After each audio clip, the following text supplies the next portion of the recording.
Links कर रहे हैं जी। तो लिंक जो है बेसिकली दो पेजेस को आपस में कनेक्ट करने के लिए इस्तेमाल होते हैं। अच्छा, अब हर लिंक को हमें चाहिए पेज, उसका यूआरएल चाहिए।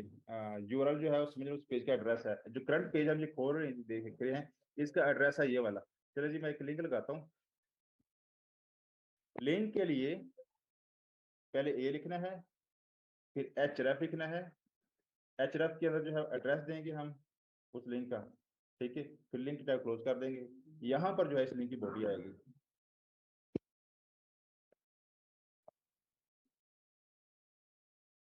आप ये इस बॉडी में जो मर्जी लिख दें, आप यहाँ पे इमेज लगा दें, टेक्स्ट लिख दें, जो मर्जी लगा दें। तो यहाँ पे जो एच रफ है, यहाँ पे मैंने लिखना है उस जो पेज उसको मैंने क्रिएट करना है, उसका एड्रेस लिखना है मैंने, ठीक है। एड्रेस जो है फिलहाल मैं एक पेज है वाला इसका दे देता हूँ, एड्रेस वाला, ठीक है जी। तो ये है जी लिंक, ये हमारा पेज है सिंपल। इसमें देखें ये लिंक है वाला। लिंक के ऊपर जब मैं क्लिक करूंगा, मैं क्लिक करने लगा हूँ, क्लिक किया मैंने, तो ये ब्राउजर में देखा भी ये दूसरा पेज जो है वो वाला, अब वो लोड होना शुरू हो गया है। ये लोड हो गया, ठीक है जी। तो ये दो पेज को हमने क्रिएट कर दिया आपस में। अब यहाँ भी लिंक्स हैं बहुत सारे, मैं जिस पे क्लिक करूंगा तो अगले पेज पे चला जाएगा वाला। तो आपने जब इसको टेस्ट करना है, इस लिंक को जब इसकी करनी है, इसकी क्या कहते हैं इसका प्रैक्टिस, तब दो पेजेस बना लें आप। और पेज वन को पेज टू के साथ लिंक करना है। वो कैसे वो ऐसे करना है वाला। सबसे पहले ए लिखना है, फिर एच रेफ। एच रेफ का मतलब है इसका एड्रेस ये है, इज इक्वल टू, फिर आगे उस जो दूसरा पेज है उसका अपने नाम लिख देना है। अगर ये दोनों दोनों पेजेस एक ही फोल्डर में पड़े हुए थे जिसका नाम लिख देते चल जाएगा। अगर वो एक वेबसाइट है फिर शायद आपको पूरा एड्रेस देना पड़ेगा इस तरह से। ठीक है, ये है जी लिंक। आप डेफिनेटली ये बड़ी आगे जाके बड़ी डिटेल में जाएंगे इसको। लास्ट है जो है टेबल है जी। This is going to be interesting. तो टेबल जो है, टेबल में सबसे पहले आती है हेडिंग, जिसको हम कहते हैं टी हेड। टेबल पर हम नेक्स्ट करेंगे तो सबसे पहले आएगी हेडिंग। हेडिंग के अंदर जो है टी एच होता था।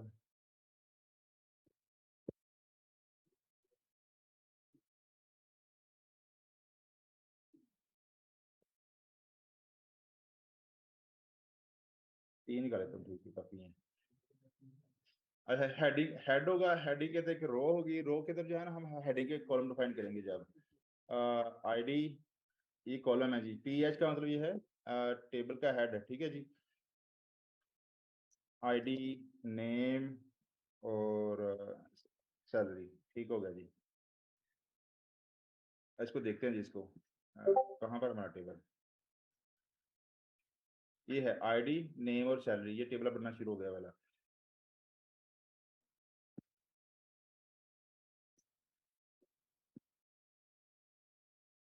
टी हेड जहाँ पे एंड हुआ, नेक्स्ट आएगा टी बॉडी। टेबल की बॉडी, टेबल की बॉडी के अंदर अब हमने करना है, यहाँ पे दिखाना है डाटा। जो डाटा होगा वो हर डाटे की एक रो होगी। सो हम सबसे पहले करेंगे टी आर। रो के अंदर, ये टी आर का मतलब है टेबल की रो। अब हमने डाटा दिखाना है किसी बंदे का, तो हमारे ऊपर कॉलम तीन से जो है टी डी तीन, तीन यहाँ पे टी डी बना दूंगा पहले मैं। टी डी, टी डी तीन, ऊपर तीन हेडिंग थी उसकी, आईडी, नेम और सैलरी, नीचे तीन जो है वो बन गई। मैं कहता हूँ आईडी की, मैं कहता हूँ कि लेट से एक, इसका जो नाम होगा लेट से उमर होगा, और इसकी सैलरी जो है लेट से 50K। इसको देखते हैं जी। आईडी के नीचे आईडी आ रही है, नेम के नीचे नेम आ रहा है, सैलरी के नीचे सैलरी आ रही है। अभी इस पे असल में ना वो स्टाइलिंग खास नहीं लगी हुई, बॉर्डर शॉर्डर नहीं लगे हुए, इसलिए इतना सही शो नहीं हो रहा, लेकिन ये टेबल है वाला, ये टेबल बनता जाएगा वाला। अब मैं नेक्स्ट पे आता हूँ जी। एक नई रो बनाता हूँ जी। नई रो के अंदर डेफिनेटली मुझे नाम सारे, मैं पांच छह रो बना दी नई, ताकि टाइम बचाने के लिए। मैं बाकी डाटा सारा चेंज नहीं करूंगा, लेकिन एक डाटा मैं चेंज कर दूंगा। मैंने इन टी आर क्लोज करना शुरू करता हूँ। ये है टी आर, ये आईडी इसकी दो हो जाएगी इसकी। नीचे टी आर पे आ जाए, इसकी आईडी तीन हो जाएगी, आई थिंक तीन ही बनाए थे मैंने। ये इसकी आईडी चार हो जाएगी, दैट्स इट। ये देखें आईडी, और आ जाए ID one two three four, ये उम्र उम्र उम्र आ रहा है, मैंने चेंज नहीं किया, सैलरी भी चेंज नहीं की, लेकिन ये देखें ये टेबल, ये एक वो टेबल में डाटा शो होना शुरू हो गया है, ठीक है। तो ये है। अब टेबल का जो टैग है ये बहुत सिंपल नहीं है, इसमें कुछ नेस्टिंग काफी सारी करनी पड़नी है। ये जो नेस्टिंग करनी पड़नी थोड़ी सी कॉम्प्लेक्स है, इसलिए मैं दोबारा से एक्सप्लेन कर देता हूँ। सबसे पहले टेबल की हेड, टी हेड के अंदर जो है डायरेक्ट भी अच्छा, अगर टी हेड नहीं करेंगे फिर भी चल जाएगा, लेकिन ये टी हेड जो है देखिए हेडिंग उसने ऑटोमेटिक थोड़ी सी बोल्ड कर दी है, ये नहीं मिलेगी आपको अगर मैं हेडिंग के बगैर, अगर मैं डायरेक्ट यहाँ पर टी बॉडी कर दूँ शुरू और फिर मैं टी आर कर दूँ टेबल की रो, और इसमें मैं जो है टी एच करके यहाँ पे आई डी दे दूँ, फिर मैं नेक्स्ट टी डी कर दूँ, इसमें मैं नेम रख दूँ, नेक्स्ट टी डी सैलरी रख दूँ।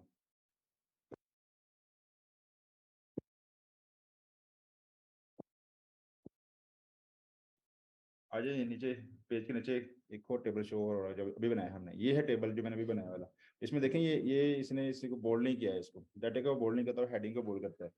आई मीन अगर हम कन्वेंशन फॉलो नहीं करेंगे, वो टी हेड एंड वो नहीं करूंगा, मैंने कहा यार ये पहली जो रो है वो उसको हम कहते हैं हेडिंग है, और निचली अब डेफिनेटली रो बनानी है हमने, निचली रो के लिए टी आर अगेन, फिर टी डी, तो इस तरह से हम कर सकते हैं, लेकिन उससे वो डेफिनेटली वो जो है उसको बोल्ड नहीं करेगा। अब वो हेडिंग हमेशा बोल्ड होती है, थोड़ी सी होनी भी चाहिए।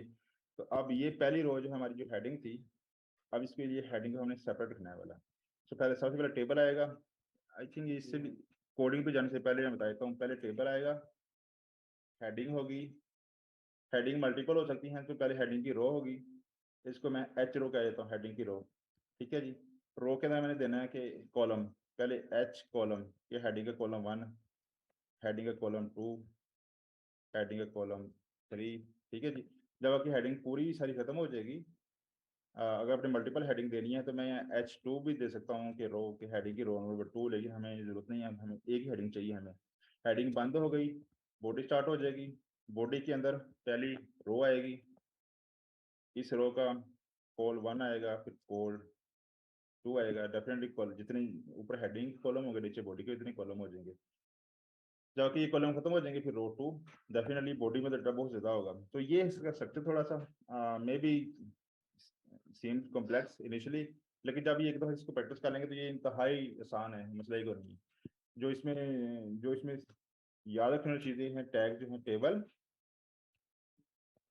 टी हेड, और मुझे भी इससे याद नहीं, जब मैं पहले बोलने लगा तो मुझे याद नहीं था, लेकिन ये जो ब्रोदर है ये ना, अगर टी लिखा है मैंने तो उसकी इंटेलिजेंस दे रहा है, देखिए ये इंटेलिजेंस दे रहा है वो सारे, ठीक है, वो सारे टैग दे रहा है मुझे टी से जो स्टार्ट हो रही है, तो मसला ही कोई नहीं है। तो उससे इसलिए टैग बहुत ज्यादा याद करने की भी जरूरत नहीं है, इनिशियली जरूरत है याद करने की, जब आपको आ जाएंगे तो फिर ये जो आईडीज हैं ये खुद ही सजेस्ट करना शुरू कर देते, तो मसला ही कोई नहीं होता। सो टी हेड हो गया, टी बॉडी हो गया,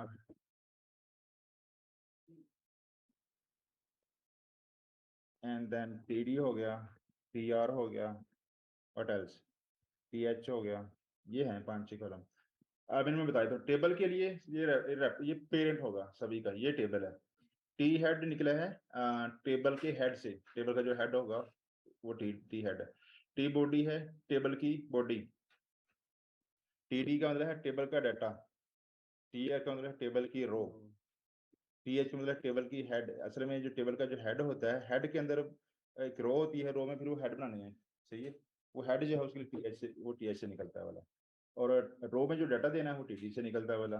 तो ये आई डोंट थिंक डिटेल में जाने की जरूरत है, जब इसको इसका एक दफा कोड करेंगे ना आप, तो फिर आसानी से समझ आ जाएंगी चीजें। अभी जो है वो मुश्किल इसलिए लग रही है क्योंकि मैं बोलता जा रहा हूँ, आपको नजर कुछ नहीं आ रहा, आपने प्रैक्टिस नहीं अभी की है इसकी, जब प्रैक्टिस करेंगे तो ये इंतहाई आसान चीज है, मसले को नहीं।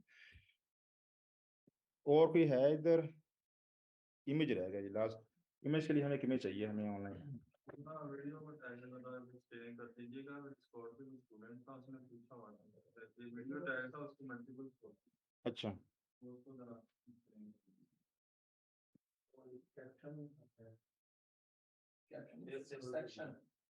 सेक्शन, अच्छा सेक्शन, सेक्शन कोई मसला नहीं है, वो HTML5 का नया टैग आया है वो भी। चलें जी, हमने पेज पे दिखाना है इमेज, इमेज के लिए हमें कोई इमेज चाहिए, मैं ये वाला इमेज ले रहा हूँ, ये वाला। चलें जी इमेज दिखाते हैं, इमेज कहाँ पे दिखाएं, पेज के ऊपर दिखा देते हैं जी। H1, this is image. Image के लिए जो टैग है वो है IMG इमेज, फिर इसके बाद हमें दिखाना है इमेज का सोर्स SRC, सोर्स के अंदर बिल्कुल जस्ट लाइक जिस तरह से हमने लिंक का किया था, लिंक के अंदर यहाँ पे href होता था, इमेज के लिए यहाँ पे सोर्स है, तो यहाँ मैं उस इमेज का जो है पाथ दे दूंगा, सेंड कर दूंगा। तो ये सोर्स के अंदर मैंने वो रख दिया है, और ये दैट्स इट। यहाँ पे मैंने टैग क्लोज कर दिया। मैं इस पे आता हूँ, टैग क्यों क्लोज किया मैंने इस तरह से, लेकिन अगर मैं पेज अपने दोबारा रिफ्रेश करूँ, ये देखिए इमेज होना शुरू हो गया वाला पेज के अंदर। मैंने एक लिंक भी दिया था यहाँ पर, किधर है वाला,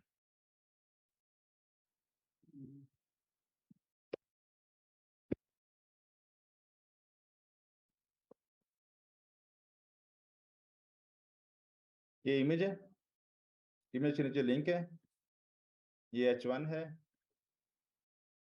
ये पैराग्राफ है, ये टेबल है, ये हेडिंग है H1, ये H6 है, ये स्पैन के साथ सब टैग है, अगेन पैराग्राफ है, डिव है, स्पैन है, ये पैराग्राफ आई थिंक, और ये नीचे 2 डिव हैं। तो ये जो टैग हमने पढ़ने थे हम सारे पढ़ चुके हैं। अब यहाँ पे देखें, हमारी यूआई बहुत अच्छी नहीं है, सिंपल सी यूआई लग रही है मुझे, सिंपल सा पेज है। अगर इस पेज में जाएं, यहाँ पर देखें बैकग्राउंड कलर इसके शो हो रहा है इसका, ठीक है जी। यहाँ पे पैडिंग शेडिंग सही लगी, यहाँ पे कलर शरो से थोड़े से किए हुए हैं, ये देखें इसने इसका ये कलर किया हुआ है इसका। तो ये पेज फिर भी हालांकि है तो ये भी टेक्स्ट ही सिर्फ फसी, लेकिन इसने फॉर्मेटिंग थोड़ी अच्छी की हुई है, तो ये अच्छा लग रहा है टेक्स्ट। हमारा टेक्स्ट अच्छा नहीं लग रहा, हमारी फॉर्मेटिंग 0 है, ना कुछ स्टाइलिंग है ना कुछ और है, इसलिए हमारा थोड़ा सा ना अजीब सा लग रहा है वाला। तो अब आते हैं जी हम स्टाइलिंग के ऊपर। HTML हमारी होगी कवर, हमने हर पेज का जो हर टैग का जो हल्का हल्का डेमो था वो भी कर लिया। अब अगर हम स्टाइलिंग थोड़ी सी कर लें तो प्रॉब्लम ही कोई नहीं है, हमारा पेज इससे, ये जो इसने पेज बनाया ये पेज हम आसानी से बना सकते हैं। ये देखें, अच्छा बताइए ये क्या इस्तेमाल किया होगा इसने, ये वाला, ये ऊपर हेडिंग है, टैग और डिस्क्रिप्शन, और नीचे ये rows, row number 1, row number 2, row number 3। ये जो चीज उसने बनाई है, ये वाली, ये जो एरिया है वाला, ये क्या होगा वाला, ये टेबल होगा, और ये हम आराम से बना सकते हैं। ऊपर ऊपर हेडिंग है, हेडिंग में 2 हेडिंग्स हैं जो कॉलम जो कह रहे हैं इसको, है टैग, टैग एंड डिस्क्रिप्शन। और यहाँ पे इसने टैग के नाम दिया और इसमें टैग डिस्क्रिप्शन दी हुई है। तो ये टेबल है वाला। मैं आने लगा था स्टाइल शीट के ऊपर। स्टाइल शीट का देख लेते हैं हमने कौन कौन सी प्रॉपर्टी पढ़नी है।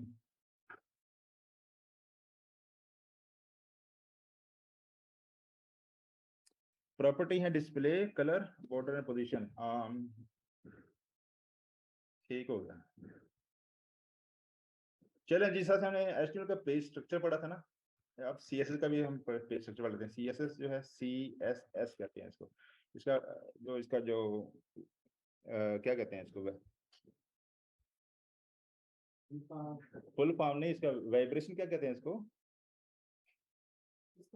यार, ये CSS जो है, HTML का एब्रीवेशन, एब्रीवेशन, ये एब्रीवेशन है कैस्केडिंग स्टाइल शीट का। HTML जो है एब्रीवेशन है हाइपरटेक्स्ट मार्कअप लैंग्वेज का, ठीक है। तो इसका जो cascading style sheet basically page के अंदर स्टाइलिंग करने के लिए इस्तेमाल होती है। जिस तरह से हमने HTML का जो पेज स्ट्रक्चर पढ़ा था, CS का जो स्ट्रक्चर है वो इस तरह से है। यहाँ पे आएगी प्रॉपर्टी, कोलन होगा, वैल्यू हो जाएगी, ये है इसका स्ट्रक्चर, ये आसान है वाला। यहाँ बल्कि ऊपर अगर रोल, अगर आपको ये चीज समझ आ गई तो CS हम एक दिन में कर लेंगे मसले को। यहाँ आएगा रोल, रोल का जो नाम होगा वो रोल क्या चीज हम बाद में पढ़ेंगे। ये करली ब्रैकेट शुरू, करली ब्रैकेट एंड, दरमियान में यहाँ पे प्रॉपर्टी होगी, प्रॉपर्टी की वैल्यू होगी, फिर प्रॉपर्टी 2 और उसकी वैल्यू, फिर प्रॉपर्टी 2 फिर इसकी वैल्यू। तो अब प्रॉपर्टी क्या होती है, प्रॉपर्टी जो जो जो हमारा एलिमेंट है उसकी प्रॉपर्टीज हैं बहुत सारी। आई मीन उसकी प्रॉपर्टी है उसकी फ़ॉन्ट का साइज क्या रखना है हमने, और उसका कलर क्या रखना है, उसका बैकग्राउंड कलर क्या रखना है। तो ये प्रॉपर्टी है सारी, उसके ये इसके उस प्रॉपर्टी का यहाँ पे नाम आएगा, आगे उसकी वैल्यू आ जाएगी। अब हर प्रॉपर्टी की एक पॉसिबल वैल्यू है इसकी। अगर मैं कलर पे जाऊँ तो आगे कलर की उसके आगे वैल्यू आएगी, और वैल्यू वैलिड होनी चाहिए। ये तो नहीं है मैं यहाँ आगे पहले मैं कलर लिखूँ, उससे आगे मैं लिख दूँ कि 5 पिक्सल, तो कलर पिक्सल में नहीं होते, ठीक है। मुझे कलर की वैल्यू देनी है वाली। अगर मैं बॉर्डर का हूँ, उसके बॉर्डर की जो विड्थ है वो ये हो, उससे अगर मैं रेड लिख दूँ, बॉर्डर की विड्थ और red, doesn't make any sense. तो प्रॉपर्टी जिस तरह की प्रॉपर्टी आगे उसी उसी की वैल्यू रखनी है। अगर वैल्यू गलत रखेंगे तो डेफिनेटली एरर आ जाएगा, ठीक है जी। तो प्रॉपर्टी हो सकती है बॉर्डर की विड्थ, बॉर्डर का कलर, बॉर्डर का style, background colour, position, display क्या करना है इसको, पेज पे क्या पोजीशन होगी इसकी, और इसकी बहुत सारी प्रॉपर्टीज है। काफी सारी प्रॉपर्टीज में पढ़नी है आप लोगों ने जाके। हर प्रॉपर्टी का आगे पॉसिबल वैल्यू है। जब आपको प्रॉपर्टीज अगर समझ आ जाए ये प्रॉपर्टी और ये काम क्या करती है, उसकी जो पॉसिबल वैल्यू है वो आपको याद करने की जरूरत नहीं है। ब्राउजर खुद ही आपको जो आइडिया आप इस्तेमाल करें वो खुद ही आपको सजेस्ट करना शुरू कर देगा। ठीक है, तो अब रूल पे आते हैं जी। रूल जो है पेज के, जो जो किसी चीज अपने कलर स्टाइलिंग लगानी है उसके 3 तरह के रूल हैं उसके। हम आज एक ही रूल पढ़ेंगे, बाकी 2 रूल्स पे थोड़ा सा मैं टच दे दूंगा, वो नेक्स्ट क्लास में कवर कर देंगे इन दोनों रूल्स को। हम अपने पेज पे चलते हैं। पेज पे देखें जी, हेडिंग है H1, ठीक है। इमेज भी है, मैं फिलहाल हेडिंग पे करता हूँ सिर्फ स्टाइलिंग, मैं हेडिंग पे स्टाइलिंग करूंगा। स्टाइलिंग पेज में डालने के 3 तरीके हैं, तीनों तरीके कवर करेंगे आज हम। चलें जी, पहला तरीका जो है इसका वो ये है, पेज के अंदर ही टैग के साथ ही inline style is equal to, ये डबल को स्टार्ट हो गया, ये कोटेशन नहीं वाली, कोटेशन के अंदर जो है मैं पहले प्रॉपर्टी लिखूंगा, आई डोंट नो, इसका कलर ही कर लेते हैं, कलर कॉलन, कलर की हम यहाँ पे देनी है वैल्यू, मैं रेड दे दिया, और उसके बाद मैंने ये सेमीकोलन दे दिया। ठीक है जी, और इस पेज इसको देखते हैं इस डॉक्यूमेंट को, ये पहले ब्लैक था अब ये रेड हो गया। ठीक है, तो एक एक तो तरीका इसका ये है कि जो हमारे एलिमेंट हैं उसके साथ ही, अब इसमें मैं और भी मजीद चीजें डाल सकता हूँ। मैं कहता हूँ कि border 2 pixel solid red.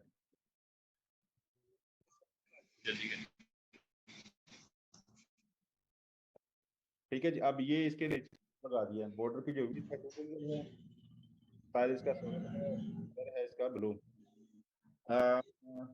Who is speaking, यार अपने आप को म्यूट कर दीजिए mister Zaheer, can you mute yourself.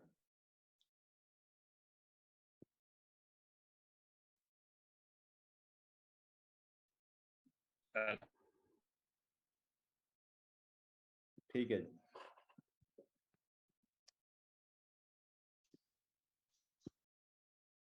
ठीक है जी। सो मैं कह रहा था बॉर्डर कर रहे थे, ठीक है। अब बॉर्डर हमने बॉर्डर लगा दिया था। अच्छा, दो जब प्रॉपर्टीज आपकी आ जाए, ये देखें, पहली प्रॉपर्टी ये थी कलर रेड,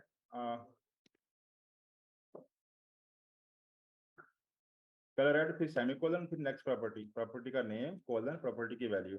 तो ये है पहला तरीका किसी भी एलिमेंट के ऊपर स्टाइलिंग करने का। ये सबसे जो मुश्किल तरीका है, उसकी रीजन ये है कि हमारे जो काफी सारे यहाँ पर S2 हैं, हम अगर हमने हर S2 के ऊपर ये स्टाइलिंग लगानी हो तो हमें ये चीजें रिपीट करनी पड़ेगी बार बार। इसलिए ये तरीका बहुत इस्तेमाल नहीं होता। ये हम तब करते हैं इस्तेमाल जब पता नहीं एक हमें छोटी सी चेंज चाहिए हो, एक ही पेज के ऊपर चाहिए और बड़ी जल्दी चाहिए हो, ठीक है, उस वक्त हम इस तरह से कर लेते हैं। यूजली जो स्टाइल है वो 2 तरीके से लगता है। दूसरे तरीके से ये है, उसके उसके लिए स्टाइल का एक टैग है।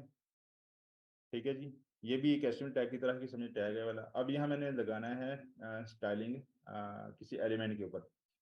अब पहले हम देखेंगे उस एलिमेंट को, हमने यहाँ पे उस एलिमेंट एड्रेस देना है जी, उस एलिमेंट का समझे रेफरेंस देना है कि जिसको मैं स्टाइलिंग करने लगा हूँ।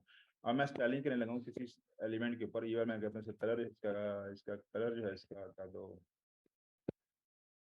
पिंक, कम ऑन,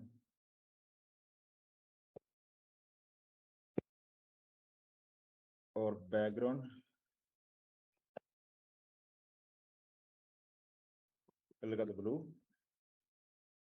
ये अभी भी स्टाइल स्टाइल से मैं सही लिख रहा हूँ, वैलिड लिख रहा हूँ, लेकिन इस पे मसला ये है, इसके ये स्टाइल लगाना किसके ऊपर है वाला ये बताना है बस। मैंने इसको जो मैं बता दूंगा कि स्टाइल शुरू हो जाएगा।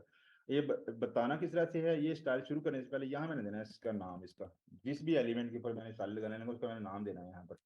ये मैं 2 तरीके से कर सकता हूँ। अगर मैं चाहूँ तो हम S2 के ऊपर स्टाइलिंग देना चाह रहे तो मैं S2 लिख दूंगा बस यहाँ पर, तो ये स्टाइलिंग S2 के ऊपर जाकर लग जाएगी। S2 हमारा यहाँ पर पेज पे है ही है, लेकिन ये है, ये क्या है, टैक्स।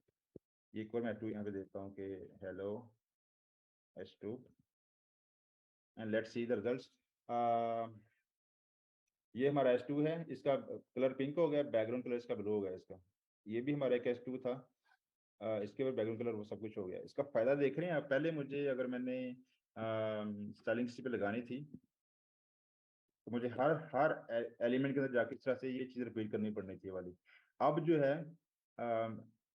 अब अगर मैंने स्टाइलिंग लगानी हो किसी एलिमेंट के ऊपर तो एलिमेंट का नाम रखें पहले, ये पेरेंथेसिस ओपन क्लोज, दरम्यान में आप स्टाइलिंग कर दें वाली। इसका फायदा ये है, कल को अगर हमने स्टाइलिंग चेंज करनी हो, ये जो कलर पिंक मैंने कर दिया था, ये मैंने जानबूझ के किया था क्योंकि पिंक ब्लू की वजह से अच्छा नजर नहीं आएगा। अब जो है हम करेंगे नहीं यार, इसका चेंज करते हैं इसका, आई थिंक व्हाइट इस पे ब्लू की पे फिर भी अच्छा लगेगा। तो अब मुझे 2-3 एलिमेंट में चेंज करने की जरूरत नहीं पड़ेगी, जस्ट यहाँ पर आगे मैंने व्हाइट करना है, तो ये दोनों एलिमेंट का टैग कलर देखें चेंज हो गया, ठीक है। अच्छा एक ये है, अब मैं चाहता हूँ कि मेरी जितनी भी हेडिंग है ना मेरी सभी पे ये लग रही है कलर ये वाला, तो मैं एक और काम कर सकता हूँ, अगर मल्टीपल देने हो यहाँ पर नाम, तो मल्टीपल भी दे सकते हैं। सो पहला नाम मैंने दिया H1 कोमा के साथ किसी और एलिमेंट का नाम, तो दैट मीन्स कि हम मल्टीपल एलिमेंट के साथ इकट्ठी स्टाइलिंग कर सकते हैं। पहले एलिमेंट का नाम लिख दिया मैंने H1, फिर कोमा H2, मैं कहता हूँ डी पे भी यही दे दो, पी पे भी यही दे दो, तो तकरीबन हर पेज के ऊपर ये स्टाइलिंग शुरू लगना शुरू हो जाएगी। लेकिन हर एलिमेंट पे ये स्टाइलिंग लगनी है, अब इस पे नहीं लगी ये वाली, आई थिंक ये स्पैन है, स्पैन पे नहीं लगी। चलिए जी स्पैन के ऊपर हम स्टाइलिंग थोड़ी सी अलग कर देते हैं। हम्म,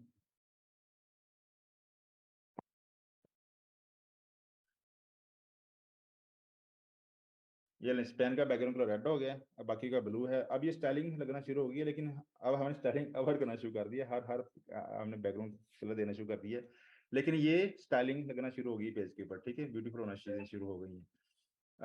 अच्छा ये देखिए ये क्या होगा आपके ख्याल में, ये बैकग्राउंड कलर दिया है उसने इसका, शायद वो ब्लैक है, ये ब्लैक का ही का एक टच है, कोई कोई प्योर ब्लैक नहीं है वाला।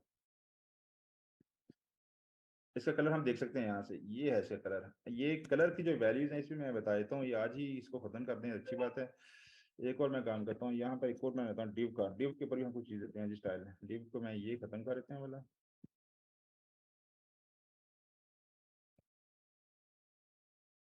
चलें जी, हेक्सा नंबर का पता किसी को,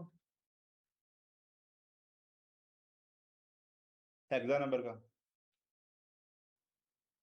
प्रमोट वाले में किसी को पता हो हेक्सा नंबर क्या होते हैं?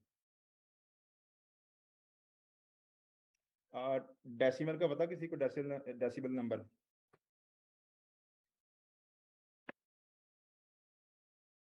एबीसी का पता किसी को?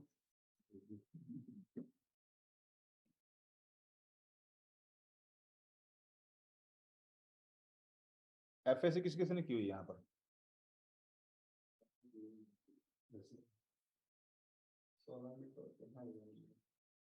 मैटर के अंदर हेक्सा पढ़ लेते हैं मेरे ख्याल में। कंप्यूटर वाले पढ़ते हैं। अच्छा पढ़े किसने पढ़ी? याद नहीं। चलें जी, हेक्सा नंबर जो है, अब अगर किसी ने नहीं पढ़ा तो कोई मसला नहीं है, लेकिन जो न्यूमेरिकल सिस्टम है जो चल रहा है आजकल, वो 1 से 10 से चलता है, 0 से लेकर 10 तक चले कह लें, 0 से लेकर 9 तक कह लें, 0 से लेकर 9 तक, ठीक है। अगर 10 का ना हो तो 1 0 हो जाएगा, तो 1 0 इसी के अंदर है वाला, ठीक है। अच्छा 0 से लेकर 9 तक है। ये जो हेक्सा है ये 0 से लेकर 16 तक होता है मेरे ख्याल में, यस 0 से लेकर 16 तक। अब 16 हम लिखते नहीं है इस तरह से, 9 तक तो वैसे ही रहेगा जिस तरह से 0 to 9 जो वापस ऐसे लिखते हैं हम। जब 10 हो जाएगा तो हम कैरेक्टर हमें चाहिए एक, 10 को हम जो है ना ए लिख देते हैं, ठीक है जी, 11 को बी, ये चलता जाएगा इस तरह से, 16 को एफ। अच्छा ये एफ छोटा हो या लोअर केस हो डजेंट मैटर, ये छोटा भी और बड़ा भी चीज सेम ही वाली। ये है हेक्सा, हेक्सा डिजिट, ठीक है, हेक्सा डेसिमल भी कहते हैं इसको। तो ये सिस्टम है कलरिंग के लिए, यूजली ये वाला कलर सिस्टम इस्तेमाल होता है। मैं यहाँ पे अगर आ जाऊँ, ये सी जो लिखा हुआ है ना, अगेन 10 जो है ए था, 11 बी हो जाएगा और 12 हो जाएगा सी, ठीक है। तो ये सी मतलब 12 वाला। अब जो है ये जो वैल्यू है वाली कलर के अंदर हम कलर का नाम लिख सकते हैं, लेकिन कलर के जो नाम है वो हमें सारे नाम मुझे नहीं याद, शायद कुछ कुछ को याद हो, लेकिन यहाँ पे कलर का नाम लिख सकते हैं। नाम अगर याद नहीं है तो यहाँ 4 बिट होते हैं वाले, 2 फिर 4 और 6, ठीक है। यहाँ पर पहले हमने वैल्यू देनी है, कलर जो है ये RGB कलर है, RGB, रेड ग्रीन है ब्लू। आपने सुना होगा अगर रेड और ग्रीन और ब्लू तीनों कलर आपस में मिला दें, सेम मकदार में मिला दें, तो कलर कौन सा कलर बनेगा वाला? रेड ग्रीन ब्लू तीनों कलर को मिला दूं, सेम मकदार में मिलाऊं, तो कौन सा कलर बनेगा? वाइट। अच्छा चले अच्छा ये मैं ना मिकदारें दे रहा हूँ यहाँ पर, ये बताऊँ कि रेड की मिकदार क्या होगी, ग्रीन की क्या होगी, ब्लू की क्या होगी, ठीक है। अब इकदारें जैसे जैसे कम करते जाएंगे, ज्यादा करते जाएंगे, तो कलर बनते जाएंगे वाले। अब ये कलर आपको याद करने की जरूरत नहीं है। हम कौन से डिजाइनर है जो हमने नए कलर बनाने हैं। कलर की मैं बहुत सारी वेबसाइट में दे दूंगा आपको मैं। फ्लैट कलर है, मैं भी इस वेबसाइट पे जाता हूँ। जो डिजाइनर होते हैं, जो यूएक्स होते हैं, वो असल में कलर स्कीम डिसाइड करते हैं। जो पीडीएफ जो पीएस फोटोशॉप के अंदर जो बनाते हैं सारे कलर स्कीम डिसाइड करनी होती है। हम जो बना रहे हैं, मुझे कलर चाहिए अच्छे वाला है, तो मैं इस पे वेबसाइट पे जाऊंगा, यहाँ पे कलर देख लूंगा और ये कलर अलग से अच्छा है। इस जिस कलर पे आप क्लिक करेंगे ना, उस कलर का जो हेक्सा कोड है कॉपी हो गया, इस वक्त जो कोड कॉपी हो चुका है। तो ये 28 समथिंग था, अगर ये पेज करूँ तो ये देखें 422, इसका मतलब है रेड जो है 42 है, ग्रीन जो है 2E है, एंड देन ब्लू है जो आगे वो 39 है। बहरहाल ये कलर की जो वैल्यू है, आप यहाँ पे नाम भी दे सकते हैं, नाम नहीं है तो आप हेक्सा वैल्यू भी दे सकते हैं। हेक्सा वैल्यू भी याद नहीं है तो हर कलर, हर तकरीबन के अंदर कलर पिकर भी है, तो यहाँ से मैं कलर पिक कर सकता हूँ वाला। तो अब ये देखें, अगर मैं जाऊँ इसके ऊपर, और ऊपर जाना है बिल्कुल, मैंने एफ जो है, एफ जो है बता चुका था मैं, 16 पे होता है वाला 16। तो अगर ये ना वैल्यू आगे 20 से लेके 256 तक होती है वाली वाली वाली बहरहाल इन दोनों के दरमियान रेंज देनी होती है हमने। एफ का क्या मतलब 16 था, और ये अगर 2F हो जाए, 16 को 16 से जरा दे तो क्या होता है 256। तो 0 से लेकर 256 की वैल्यू होती है वाली, ये जो है दरमियान वाली। हमें 0 से लेकर 256 के दरमियान कोई भी वैल्यू दे सकते हैं आप यहाँ पर रेड के लिए, 0 से लेकर 256 के दरमियान कोई भी दे सकते हैं ग्रीन के लिए, और 0 से लेकर 256 तक कोई भी वैल्यू दे दें ब्लू के लिए। तो ये 3 नंबर हैं, तीनों की अगर आप वेरिएशन कर दें तो मिलियंस मिलियन में कलर जनरेट होते हैं। चलें जी, मैं यहाँ ये है इस पे क्लिक करूंगा, और यहाँ पे देखें जब मैं कर रहा हूँ ऊपर ये वैल्यू चेंज हो रही है वाली। इस वक्त रेड की वैल्यू 79 है, ग्रीन की जो है वो 1F है, एंड ब्लू की 1F है। बहरहाल ये अम, जब ये नंबर देखेंगे घबराना नहीं, ये हेक्सा नंबर है। समझ आ गई तो अच्छी बात है, नहीं है जाकर घर जाके मजीद पढ़ें इसके हेक्सा नंबर क्या होते हैं और कलर कैसे बनते हैं वाले। पर ये हेक्सा नंबर दें यहाँ पर, ये इसकी चेंज हो जाएगा। चलें जी, दैट्स इट। आई थिंक हमें बैक आना चाहिए क्लास के ऊपर। मसला ये है कि ये कलर जो है, ये दैट मेरी रिस्पॉन्सिबिलिटी नहीं, कलर क्या होते हैं कैसे इनको, लेकिन चलिए हमने कोशिश की। हमने ये देखें स्पैन के ऊपर जो है ना कलर जो हमने दिया था वाला, ये लग चुका है वाला। और स्पैन के इनलाइन होता है, इसके बाद जहाँ स्पैन एंड हो गया, उसके बाद जो है ये वाइट शुरू हो गया, ठीक है। लेकिन डिव के देखिए उसने पूरा बैकग्राउंड कलर उसको दिया था, उसने पूरा पेज उसने पूरी लाइन उसने दे दी उसने। हम मजीद आगे जा सकते हैं, लेकिन हमने अब ये जो इम्पोर्टेंट लिंक्स थे, अब मैंने बताना है कि लिंक्स कौन कौन से इंपॉर्टेंट है जो कि आपने देखने हैं, किस लिंक से आपसे कौन सी चीज़ मिलेगी, कौन सी चीज़ पढ़ने वाली है, कौन सी चीज़ आप स्किप कर सकते हैं। इसलिए क्लास में कर रहा हूँ एंड। वेल ठीक है, पिछली क्लास में रिकॉर्ड नहीं कर सके थे, पिछली क्लास में मसाले ज़्यादा आ गए थे, लेकिन आज आपने पाँच नहीं आज 10 टैग पढ़ के आने हैं। और कहाँ से पढ़ने वाले मैं बता देता हूँ, ये क्लास एंड होने वाली है 1 मिनट के अंदर। अब 30 मिनट्स की नेक्स्ट क्लास होगी, क्लास नहीं होगी बेसिकली, मैं कुछ लिंक्स दूंगा मैं, और उन लिंक्स के जरिए हम गो थ्रू करेंगे, वहाँ पे जो इम्पोर्टेंट कंटेंट है वो पढ़ेंगे थोड़ा सा। उसके बाद जो है एक होमवर्क होगा कि हमने जो जो नेक्स्ट क्लास है नेक्स्ट संडे को होगी, हर बंदा एक वेब पेज बना के लेके आएगा, ठीक है। और उस वेब पेज की एस्टिमल करनी है हर बंदे ने, वो एस्टिमल मेरे साथ शेयर कैसे करनी है, ये चीज़ें हम जो है नेक्स्ट 30 मिनट्स में कवर करेंगे। I am closing this. मैं एक न्यू लिंक शेयर करता हूँ। अस्सलाम वालेकुम।